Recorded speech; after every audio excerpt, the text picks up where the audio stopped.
গতকাল জাতীয় নাগরিক পার্টির একটি নির্বাচন কমিশন শাপলা প্রতীক দিবে না বলে যে নির্দেশ পোষণ করলো, আমরা এর তীব্র নিন্দা এবং প্রতিবাদ জানাই। আমরা মনে করি নির্বাচন কমিশন একটি দলের মুখপাত্র হয়ে, বিএনপির মুখপাত্র হয়ে এখন কাজ করছে।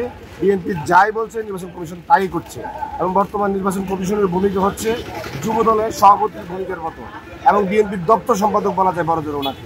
এবং ওনার যে আচরণ, পক্ষপাতমূলক আচরণ, এটা আমরা মেয়র ইশাকের সময় দেখেছি। উনি কীভাবে মেয়র ইশাককে উনি আরেকটি গ্যাজেট দিয়ে ঢাকা দক্ষিণে মেয়র করেছেন।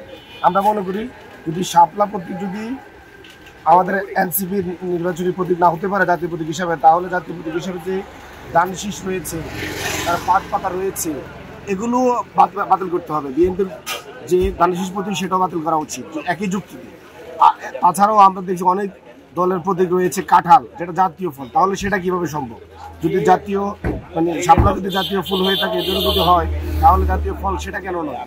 আমরা এই ইসির পক্ষপাতমূলক আচরণকে আমরা তীব্র নিন্দা করি। সরাসরি তার যে এখতিয়ার বহির্ভূত কাজ করছেন এবং বিএনপির দপ্তর সম্পাদকের ভূমিকা পালন করছে, এবং এই ইসির অধীনে বাংলাদেশে কখনো গ্রহণযোগ্য সুষ্ঠু নির্বাচন সম্ভব না, এবং অবিলম্বে এই নির্বাচন কমিশনের আইন বাতিল করে এই ইসিকে বিলুপ্তি করতে হবে।